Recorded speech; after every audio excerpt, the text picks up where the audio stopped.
বন্ধুরা, আজ আমি আপনাদের এমন এক জগতের গল্প শোনাব যা আমাদের সবার খুব পরিচিত, অথচ আমরা এর আসল রহস্য সম্পর্কে খুব কমই জানি। আমরা প্রতি রাতে ঘুমোতে যাই এবং এক অদ্ভুত সমান্তরাল পৃথিবীতে প্রবেশ করি, স্বপ্নের জগৎ। শত শত বছর ধরে মানুষ এই স্বপ্ন নিয়ে মাথা ঘামিয়েছে। কেউ ভেবেছে স্বপ্ন হল সৃষ্টিকর্তার পাঠানো বার্তা, কেউ ভেবেছে এটি ভবিষ্যতের সংকেত, আবার কেউ বা একে স্রেফ হজমের গণ্ডগোল বলে উড়িয়ে দিয়েছে।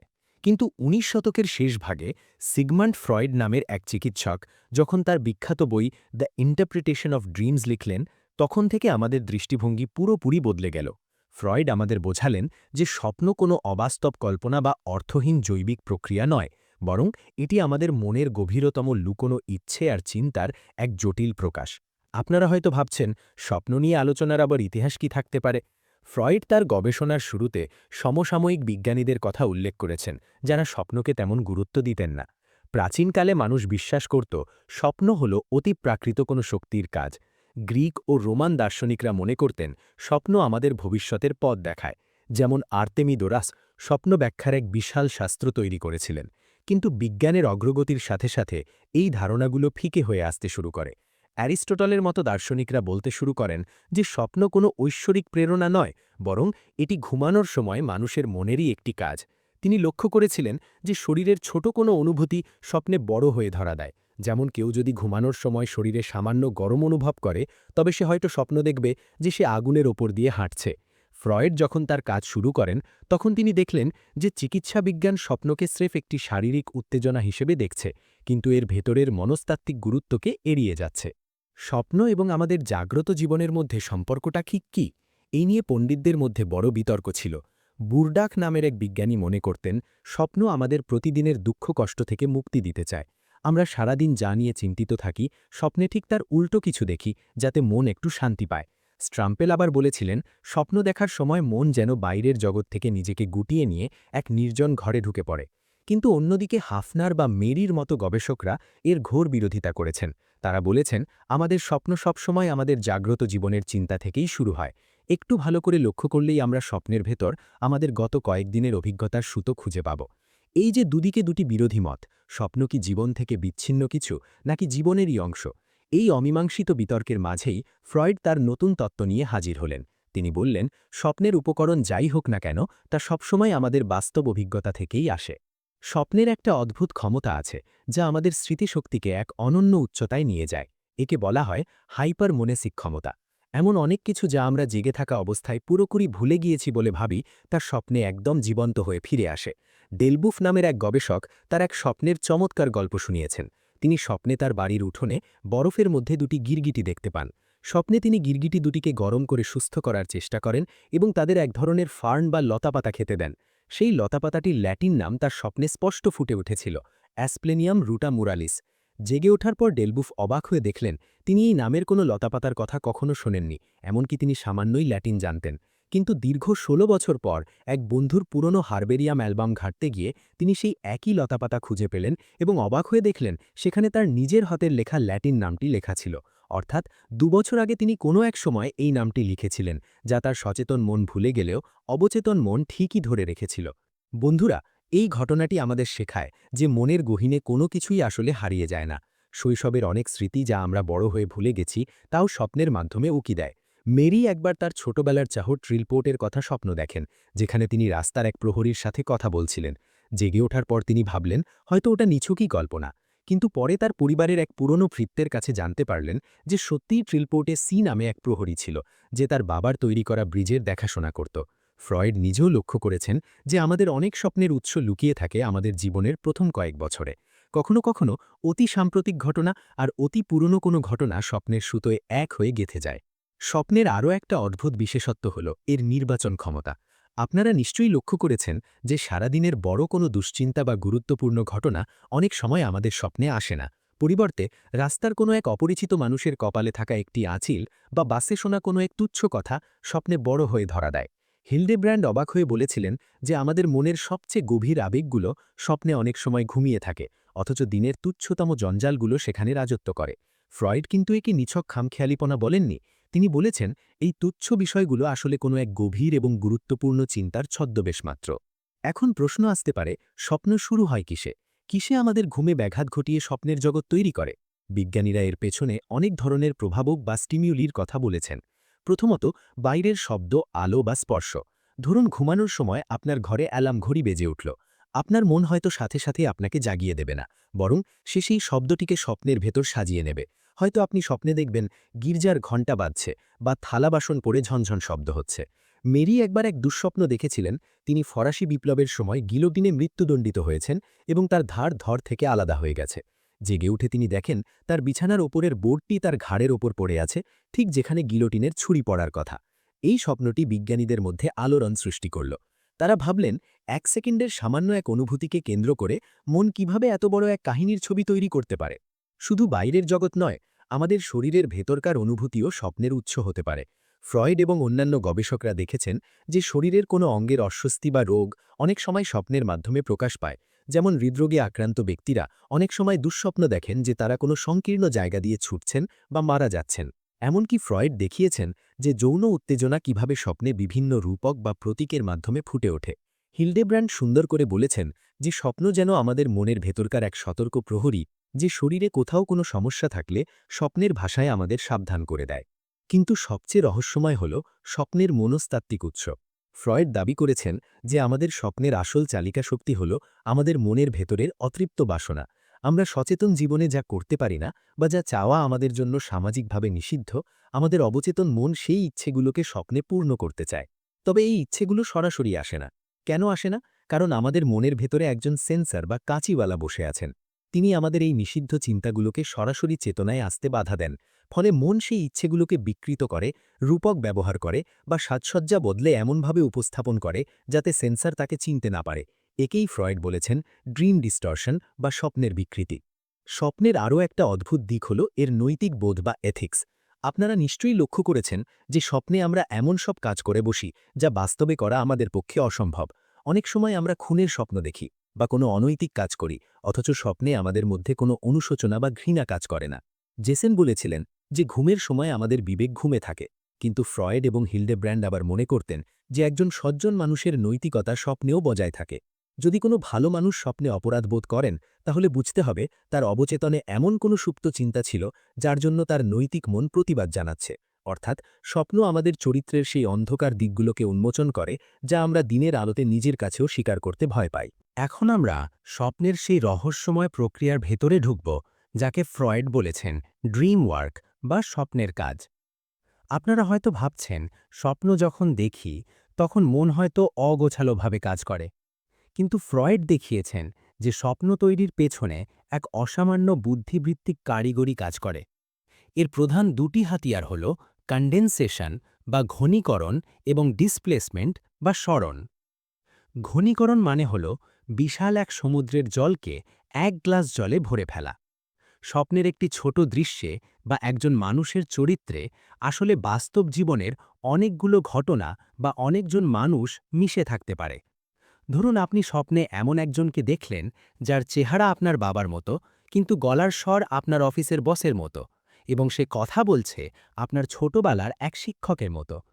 এখানে মন তিনজন মানুষকে ঘনীভূত করে একজন নতুন মানুষ তৈরি করেছে, কারণ এই তিনজনের প্রতি আপনার হয়তো একই ধরনের অনুভূতি আছে। স্মরণ বা ডিসপ্লেসমেন্ট আরও অদ্ভুত।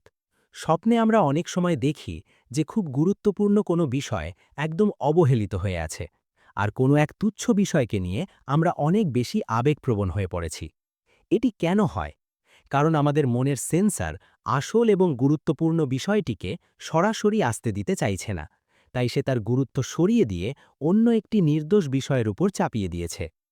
ফ্রয়েড তার নিজের একটি স্বপ্নের উদাহরণ দিয়েছেন, যেখানে তিনি বোটানিক্যাল মনোগ্রাফ বা একটি উদ্ভিদবিদ্যা সংক্রান্ত বই লিখেছিলেন বলে দেখেন। বিশ্লেষণে দেখা গেল এই তুচ্ছ বইটির পেছনে আসলে তার বন্ধু কোয়েনিগস্টাইনের সাথে হওয়া এক গভীর এবং আবেগপূর্ণ আলোচনার সম্পর্ক ছিল, যা স্বপ্নে স্রেফ একটি বইয়ের পাতায় স্থানান্তরিত হয়েছে। স্বপ্নের এই জগৎটা যেন এক ধাঁধার খেলা। ফ্রয়েড একে রেবাস বা ছবি ধাঁধার সাথে তুলনা করেছেন। একটি ছবিতে হয়তো দেখা যাচ্ছে ছাদের ওপর একটা নৌকা, কিন্তু এর মানে এই নয় যে নৌকাটা সত্যিই ছাদে, বরং নৌকার অক্ষর আর ছাদের অক্ষর মিলিয়ে হয়তো কোনো একটি অর্থপূর্ণ শব্দ তৈরি হবে। স্বপ্নের ভাষাটাও ঠিক তেমনি। একে সরাসরি অর্থ করলে চলবে না, এর পেছনের প্রতীকগুলো বুঝতে হবে। যেমন স্বপ্নে ওপরের দিকে ওঠা বা সিঁড়ি দিয়ে ওঠা অনেক সময় আমাদের সামাজিক বা শারীরিক উন্নতির আকাঙ্ক্ষাকে বোঝায়। আবার স্বপ্নে নগ্ন থাকা বা কম পোশাকে সবার সামনে চলে আসা আসলে আমাদের শৈশবের সেই সময়ের স্মৃতি, যখন আমাদের লজ্জাবোধ ছিল না এবং আমরা নগ্ন থাকতেই আনন্দ পেতাম। এই নগ্নতার স্বপ্নে একটা মজার ব্যাপার হলো, আপনি লজ্জিত হলেও আপনার চারপাশের মানুষগুলো কিন্তু আপনার দিকে লক্ষ্যই করে না। তারা যেন এক অদ্ভুত নির্লিপ্ততায় ডুবে থাকে। ফ্রয়েড মনে করেন এটি আসলে আমাদের অবচেতন মনের একটি ইচ্ছে যে কেউ যেন আমাদের দুর্বলতা বা নগ্নতা দেখতে না পায়। বন্ধুরা, স্বপ্নের এই যে একটি বিশাল প্রেক্ষাপট আমি আপনাদের সামনে তুলে ধরছি, তা ফ্রয়েডের দীর্ঘ বছরের গবেষণার ফসল। তিনি কেবল রোগীদের স্বপ্ন বিশ্লেষণ করেননি, তিনি নিজের জীবনকেও ব্যবচ্ছেদ করেছেন। তার বাবার মৃত্যু যখন তার জীবনে এক বিশাল শোকের ছায়া ফেলেছিল, তখন তিনি লক্ষ্য করলেন তার স্বপ্নে বারবার বাবার স্মৃতি ফিরে আসছে। অনেক বছর ধরে যেসব অনুভূতি তিনি নিজের কাছেও গোপন করেছিলেন, স্বপ্নের আয়নায় তা স্পষ্ট হয়ে ধরা দিল। ফ্রয়েড আমাদের শেখালেন যে স্বপ্ন দেখা কোনো নিরর্থক কাজ নয়, বরং এটি আমাদের মনের ভারসাম্য বজায় রাখতে সাহায্য করে। রবার্ট নামে একজন গবেষক তো বলেই দিয়েছিলেন যে স্বপ্ন হলো আমাদের মনের এক ধরনের ক্লিনজিং প্রসেস বা জঞ্জাল পরিষ্কারের পদ্ধতি। সারা দিনের অসম্পূর্ণ কাজ আর অপ্রয়োজনীয় স্মৃতিগুলো স্বপ্নের মাধ্যমে আমাদের মস্তিষ্ক থেকে মুছে ফেলা হয়, যাতে পরের দিন সকালে আমরা আবার সতেজ হয়ে জেগে উঠতে পারি। বন্ধুরা, আমরা বুঝতে পারছি যে স্বপ্নের জগৎটা আসলে আমাদের মনের এক আয়না, তবে সেই আয়নাটা মাঝে মাঝে একটু বেশি ঝাপসা হয়ে থাকে। ফ্রয়েড বলতেন স্বপ্ন হলো অবচেতন মনে পৌঁছানোর রাজপথ বা ভিয়ারেজিয়া, কিন্তু সেই পথে হাঁটতে হলে আমাদের অনেক বাধা পেরোতে হবে। যেমন অনেক সময় আমরা ঘুম থেকে উঠে স্বপ্ন ভুলে যাই। কেন ভুলে যাই? ফ্রয়েড মনে করতেন এটা স্রেফ স্মৃতির দুর্বলতা নয়, বরং আমাদের মন ইচ্ছা করেই সেই স্বপ্নগুলোকে ভুলিয়ে দেয়, কারণ তাদের বিষয়বস্তু আমাদের জন্য অস্বস্তিকর হতে পারে। তবে মাঝে মাঝে স্বপ্নের কোনো ছোট টুকরো বা কোনো একটি শব্দ আমাদের মনে রয়ে যায়। সেই ছোট সূত্র ধরেই কিন্তু পুরো স্বপ্নের জট খোলা সম্ভব। আপনারা কি কখনো লক্ষ্য করেছেন যে স্বপ্নের জগৎটা এক ধরনের নাটকীয় মঞ্চের মতো? আমরা স্বপ্নে শুধু চিন্তা করি না, আমরা সেখানে সবকিছু সরাসরি অভিজ্ঞতা করি। ফ্রয়েড একে রিগ্রেশন বা পশ্চাৎগতি বলেছেন। জেগে থাকা অবস্থায় আমাদের চিন্তাগুলো শব্দের মাধ্যমে সামনের দিকে এগোয়, কিন্তু ঘুমের সময় যখন আমাদের কাজ করার ক্ষমতা বা মোটিলিটি বন্ধ থাকে, তখন সেই চিন্তাগুলো আবার পেছনের দিকে ফিরে গিয়ে ছবির রূপ নেয়। এই কারণেই স্বপ্ন দেখতে অনেকটা সিনেমার মতো লাগে। আমাদের শৈশবের সেই উজ্জ্বল ছবির জগৎ যেন আবার ফিরে আসে। শৈশবে আমরা যেভাবে জগৎকে দেখতাম, স্বপ্নে আমরা আবার সেই ছোট শিশুটি হয়ে যাই, যার কাছে যুক্তির চেয়ে অনুভূতির গুরুত্ব বেশি। যাই হোক, স্বপ্নের এই রোমাঞ্চকর যাত্রা আমাদের আরও গভীরে নিয়ে যাবে। ফ্রয়েড কিভাবে দেখিয়েছেন যে ছোট শিশুদের স্বপ্ন আর বড়দের স্বপ্নের মধ্যে আকাশ পাতাল তফাত। শিশুদের স্বপ্ন হয় একদম সহজ এবং সরাসরি ইচ্ছে পূরণ করে। যেমন ফ্রয়েডের ১৯ মাসের মেয়ে আন্না, ফ্রয়েডের সেই স্ট্রবেরি আর অমলেটের স্বপ্নের কথা মনে করুন, যেখানে ক্ষুধার্ত শিশুটি তার কাম্য খাবারের কথাই বলছে। বড়দের ক্ষেত্রেও অনেক সময় এমন সুবিধাভোগী স্বপ্ন বা কনভিনিয়েন্স ড্রিমস দেখা যায়। যেমন ফ্রয়েড যখন লবণাক্ত খাবার খেয়ে ঘুমাতেন, তিনি স্বপ্নে দেখতেন তিনি গ্লাস ভরে জল খাচ্ছেন, যাতে জল খাবার তীব্র তৃষ্ণায় তার ঘুম ভেঙে না যায়। এই স্বপ্নটি মনের এক ধরনের কৌশল, যাতে সে ঘুমের ব্যাঘাত ঘটাতে না চায়। কিন্তু প্রশ্ন জাগে, তবে আমরা কেন ভয়াবহ দুঃস্বপ্ন বা অদ্ভুত সব স্বপ্ন দেখি যা একদমই সুখকর নয়? ফ্রয়েড এখানে সেন্সরশিপের ধারণা নিয়ে এসেছেন। আমাদের মনের ভেতর এমন কিছু ইচ্ছে বা চিন্তা থাকে যা সামাজিকভাবে বা নীতিগতভাবে আমাদের কাছে গ্রহণযোগ্য নয়। আমাদের সচেতন মন যখন ঘুমিয়ে পড়ে, তখন এই নিষিদ্ধ ইচ্ছেগুলো জাগ্রত হতে চায়। কিন্তু আমাদের মনের ভেতরে থাকা এক প্রহরী বা সেন্সর তাদের সরাসরি উঁকি দিতে বাধা দেয়। ফলে সেই ইচ্ছেগুলো ছদ্মবেশ ধরে স্বপ্নে ধরা দেয়। একে ফ্রয়েড রাজনীতির সেন্সরশিপের সাথে তুলনা করেছেন। একজন রাজনৈতিক লেখক যেমন শাসকের ভয়ে সরাসরি সত্য না বলে গল্পের ছলে বা রূপকের মাধ্যমে তার প্রতিবাদ জানান, আমাদের অবচেতন মনও ঠিক তেমনই সেন্সর এড়াতে স্বপ্নের ভেতরে নানা প্রতীক আর রূপক ব্যবহার করে। এই লুকোচুরির খেলাটি বোঝার জন্য ফ্রয়েড তার বন্ধু আরকে নিয়ে দেখা একটি স্বপ্নের কথা বলেছেন। স্বপ্নে তিনি দেখলেন বন্ধু আর তার আপন চাচা বা আঙ্কেল হয়ে গেছেন এবং ফ্রয়েড তার প্রতি গভীর মমতা অনুভব করছেন। কিন্তু ফ্রয়েডের সেই চাচা বাস্তবে এক ধরনের অপরাধে জড়িয়ে পড়েছিলেন এবং ফ্রয়েড তাকে একজন নির্বোধ বলে মনে করতেন। বিশ্লেষণের পর দেখা গেল যে ফ্রয়েড আসলে নিজে প্রফেসর হওয়ার জন্য চেষ্টা করছিলেন, কিন্তু তার অন্য দুজন ইহুদি বন্ধু সেই পদ পাননি। ফ্রয়েড ভয় পাচ্ছিলেন যে ধর্মগত কারণে তিনিও হয়তো পদটি পাবেন না। কিন্তু তার মন এই দুশ্চিন্তা দূর করার জন্য স্বপ্নে তার বন্ধুদের নির্বোধ বা অপরাধী হিসেবে প্রমাণ করার চেষ্টা করছিল, যাতে ফ্রয়েড নিজেকে সান্ত্বনা দিতে পারেন যে তার বন্ধুরা অযোগ্য বলেই পদটি পায়নি এবং তিনি নিজে যোগ্য বলে অবশ্যই তা পাবেন। কিন্তু এই রূঢ় চিন্তাটি যাতে সরাসরি ফ্রয়েডকে আহত না করে, তাই স্বপ্নে বন্ধুর প্রতি কৃত্রিম মমতা বা ভালোবাসার প্রলেপ দেওয়া হয়েছিল। ফ্রয়েড আরও আলোচনা করেছেন কিছু ধ্রুপদী স্বপ্ন বা টিপিক্যাল ড্রিমস নিয়ে, যা পৃথিবীর প্রায় সব মানুষই দেখে। একটি টিপিক্যাল ড্রিম হল প্রিয়জনের মৃত্যুর স্বপ্ন। ফ্রয়েড অত্যন্ত সাহসিকতার সাথে বলেছেন যে এই স্বপ্নগুলো আমাদের শৈশবের অবদমিত ঈর্ষা বা বিদ্বেষ থেকে আসে। যেমন একটি ছোট শিশু তার ছোট ভাই বা বোনের আগমনে নিজেকে অবহেলিত মনে করতে পারে এবং অবচেতনভাবে চাইতো যে সেই আপদ বিদায় হোক। শিশুদের কাছে মৃত্যুর ধারণা বড়দের মতো ভয়াবহ নয়। তাদের কাছে মৃত্যু মানে স্রেফ চলে যাওয়া বা সামনে থেকে সরে যাওয়া। শৈশবের সেই সুপ্ত রেশারেশি বা ক্ষোভ অনেক বছর পরেও স্বপ্নে মৃত্যু সংবাদ হয়ে ধরা দেয়। এই প্রসঙ্গের রেশ ধরেই ফ্রয়েড তার বিখ্যাত ইডিপাস কমপ্লেক্সের ধারণাটি উপস্থাপন করেছেন। তিনি গ্রিক ট্র্যাজেডি রাজা ইডিপাসের উদাহরণ দিয়ে দেখিয়েছেন যে মানুষের অবচেতন মনের একদম গভীরে তার বিপরীত লিঙ্গের অভিভাবকের প্রতি এক ধরনের আকর্ষণ এবং সমলিঙ্গের অভিভাবকের প্রতি এক ধরনের প্রতিদ্বন্দ্বিতা বা ক্ষোভ থাকে। যদিও আমরা বড় হওয়ার সাথে সাথে এই বোধগুলোকে পুরোপুরি দমন করে ফেলি, কিন্তু স্বপ্নের অলিগলিতে এরা মাঝে মধ্যেই উকি দেয়। ফ্রয়েড দাবি করেছেন যে শেক্সপিয়ারের হ্যামলেট নাটকের মূল রহস্য লুকিয়ে আছে এই হ্যামলেটের অবচেতন মনের দ্বন্দ্বের মাঝে। স্বপ্নের জগৎকে বোঝার জন্য ফ্রয়েড আমাদের মনের গঠনকে একটি জটিল যন্ত্র বা অ্যাপারেটাসের সাথে তুলনা করেছেন। তিনি বলেছেন আমাদের মন এক ধরনের পিএসআই সিস্টেম দিয়ে তৈরি, যা লেন্সের মতো কাজ করে। আমাদের মনের একটি অংশ হলো আনকনশাস বা অবচেতন, যেখানে আমাদের সব আদিম ইচ্ছে আর স্মৃতি জমা থাকে। আরেকটি অংশ হলো প্রিকনশাস বা প্রাকচেতন, যা অবচেতন আর সচেতন মনের মাঝখানে দেওয়াল বা স্ক্রিন হিসেবে কাজ করে। স্বপ্ন দেখার সময় আমাদের মনের উত্তেজনার প্রবাহটি উল্টো দিকে বা পিছনের দিকে বইতে শুরু করে, যাকে ফ্রয়েড বলেছেন রিগ্রেশন।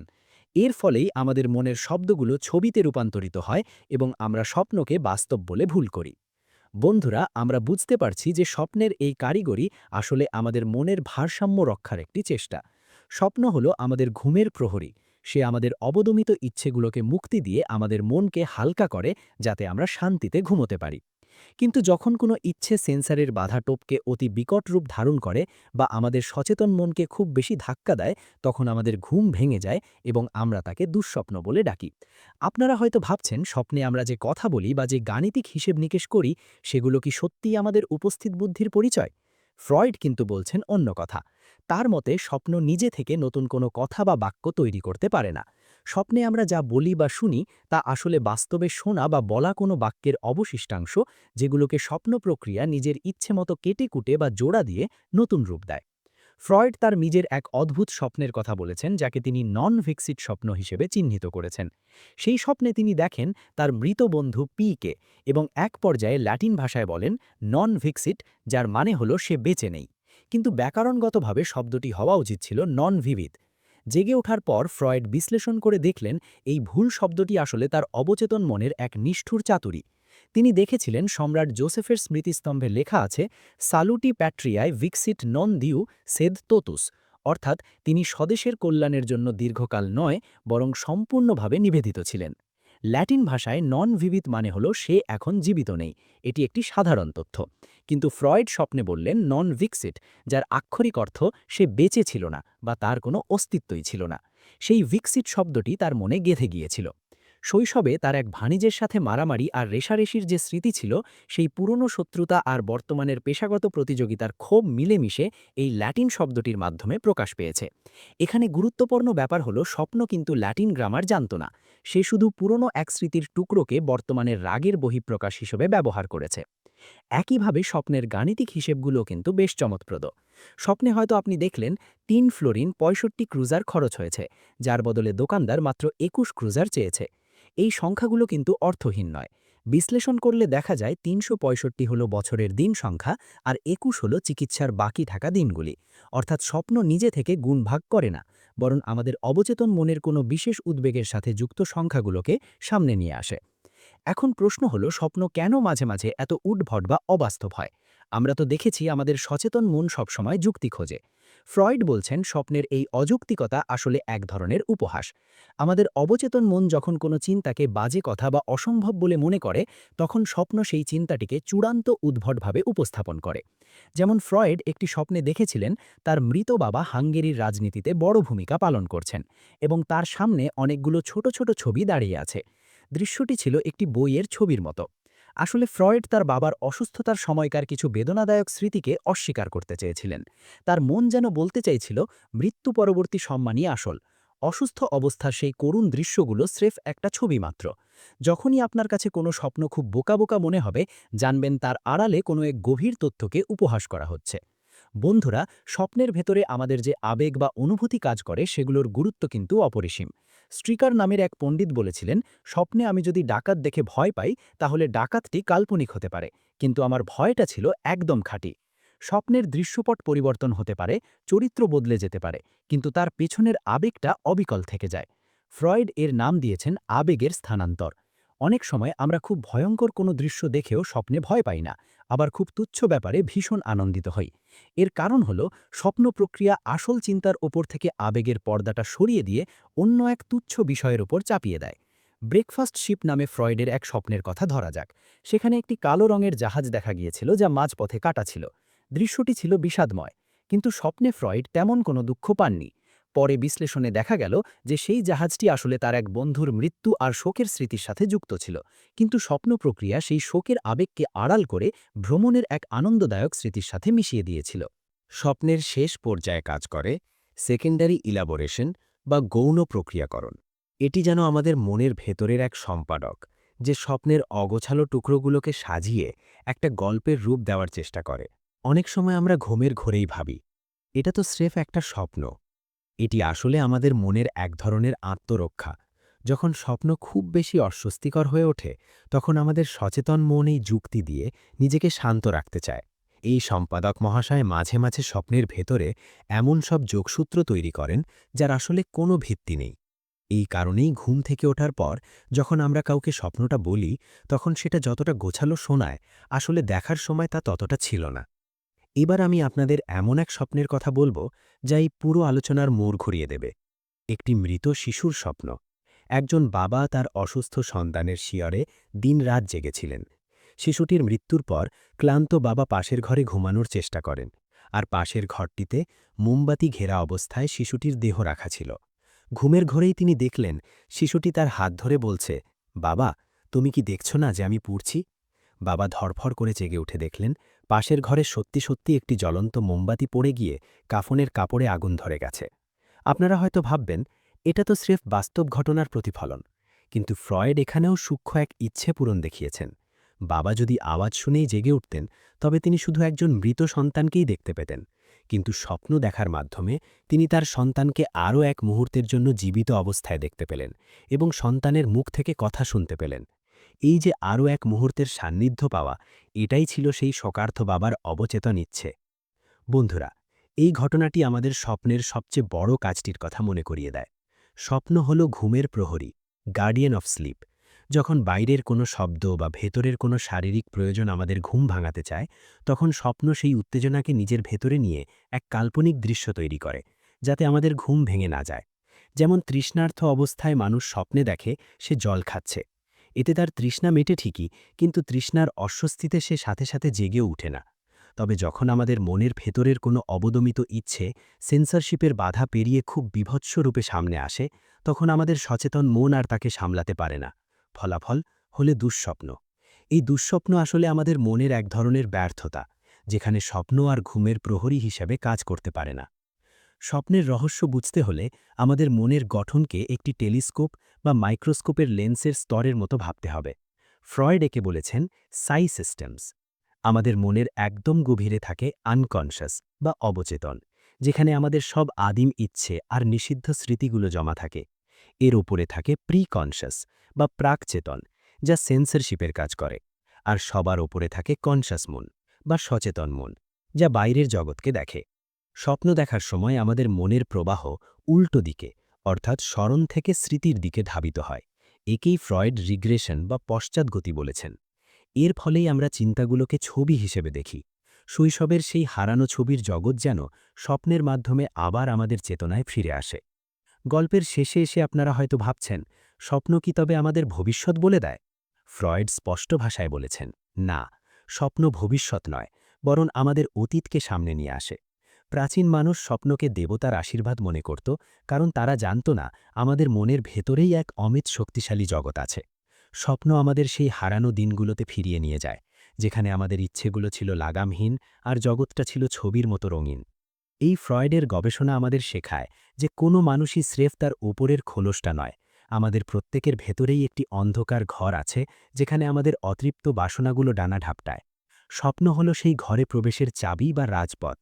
আজ রাতে যখন আপনারা ঘুমাতে যাবেন, মনে রাখবেন, আপনার মন কোনো অর্থহীন ছবি আঁকছে না, বরং সে আপনার জীবনেরই কোনো না কোনো এক না বলা গল্পকে নতুন রঙে সাজিয়ে তুলছে। স্বপ্নের এই রহস্যময় ভ্রমণের শেষ নেই, তবে এর মাধ্যমেই আমরা আমাদের নিজেদের আরও একটু বেশি করে চিনতে পারি। বন্ধুরা, স্বপ্নের এই জগৎ থেকে বিদায় নেওয়ার সময় হয়ে এলো। আমরা জানলাম কিভাবে সামান্য এক শব্দ বা অতি পুরনো এক স্মৃতি আমাদের অবচেতন মনে ঝড় তুলতে পারে। আমরা আরও জানলাম যে স্বপ্ন কেবল আমাদের ঘুমের রক্ষকই নয়, বরং তা আমাদের মানসিক ভারসাম্য বজায় রাখার এক অমূল্য হাতিয়ার। তাই স্বপ্নকে আর স্রেফ ঘুমের ঘোরে দেখা অলীক কল্পনা বলে উড়িয়ে দেবেন না। প্রতিটি স্বপ্নের পেছনেই লুকিয়ে আছে আপনার এক একটা না পাওয়া ইচ্ছে, এক একটা পুরনো ক্ষত কিংবা এক একটা গোপন আনন্দ। ফ্রয়েড যেমনটা বলেছিলেন, আমাদের প্রতিটি কাজ বা চিন্তার পেছনেই এক গভীর মনস্তাত্ত্বিক কারণ থাকে। জীবনের এই জটিল সমীকরণে স্বপ্ন হলো সেই অংশ যা সমাধান করা কঠিন, কিন্তু সমাধান করতে পারলে জীবনের আসল মানেটা হয়তো একটু বেশিই পরিষ্কার হয়ে ধরা দেয়। ভালো থাকবেন সবাই।